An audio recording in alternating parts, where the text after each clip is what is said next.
Hi friends, welcome back to my channel. So ఇవాళ మీరు చూస్తున్నారు కదా, మనం చేసే వంటకం ఏంటో. ఒక బ్యూటిఫుల్ స్నాక్ అన్నమాట. ఏంటో చెప్తారు? ఎవరైనా గెస్ చేస్తారు? Any guesses? అరిసెలు అనుకుంటున్నారా? కాదు.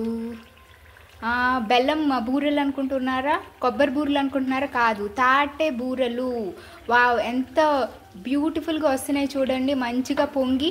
సో దీనికి ప్రాసెస్ అనేది నేను చెప్పేస్తాను. మనకి తాటికాయలు ఉంటాయి కదా, తాటికాయలు, పండిన తాటికాయ తీసుకోవాలన్నమాట. సో వాటిని తీసుకుని మనం తాటికాయలు బాగా పండుగా ఎర్రగా పసుపుగా ఉంటుంది, అట్లాంటప్పుడే తీసుకోవాలి. తీసుకుని మనం చక్కగా వాటి తోలు ఒలిచేస్తే కనుక ఎలా ఉంటుందో మీకు చూపిస్తాను. చూసారా, ఇట్లా తాటికాయని ఇట్లా ఒలిచేసుకుంటే మనకి ఇక్కడ ఇట్లా పీచంతా మనం ఇట్లా దాన్ని తురుముకునేటట్టు చేసుకుంటే దాన్ని ఉన్న గుజ్జంతా మనకి బయటకు వచ్చేస్తుంది. బయటకు వచ్చేసిన తర్వాత ఆ గుజ్జుని తర్వాత సరిపడ బియ్యపిండి, బెల్లం మొత్తం కలిపి మనం పిండిలాగా బ్యూటిఫుల్గా కలుపుకోవాలి. ఎక్కువ పిండి వేసేసుకుంటే దాని టేస్ట్ రాదు. బెల్లం కూడా సరిపడా మీరు వేసుకోండి.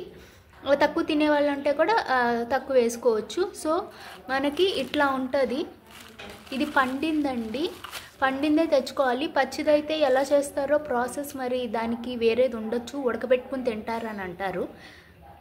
సో మనం కాయ గుజ్జు తీసేసిన తర్వాత బియ్యపిండి, బెల్లం, ఈ 3 పదార్థాలు కలిపేస్తే మనకి ఇట్లా పిండిలాగా వస్తుంది అన్నమాట.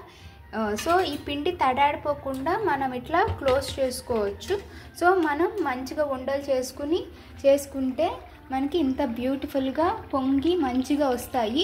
ఫస్ట్ డే ఆ రోజే చేసినప్పుడు అయితే కొంచెం చేదుగా ఉంటుంది రుచి, నెక్స్ట్ డేకి చాలా బాగుంటుంది. సిమ్లో పెట్టుకుని వేయించుకోవాలన్నమాట, లేకపోతే లోపల ఉన్న పదార్థం మీకు వేగదు. సో చూసారు కదా ఎంత బ్యూటిఫుల్గా ఉందో.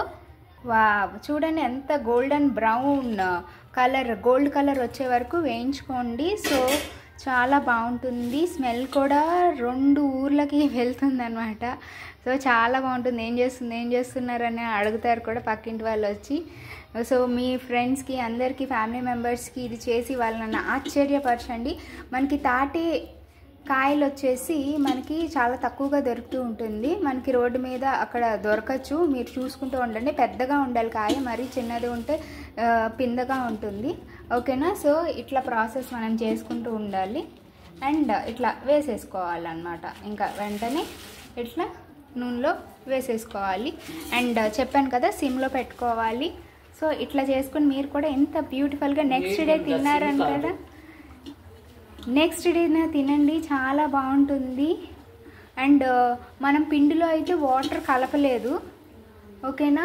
అది దాని గుజ్జునే బెల్లం కూడా అదే సరిపోతుంది. సో మీరు కూడా చేసుకుని మంచిగా కమెంట్ చేయండి ఇట్లానే. ఓకే, ఇంకో మంచి రెసిపీ తోటి మీ ముందుకు వచ్చేసిన. అంతవరకు బాయ్.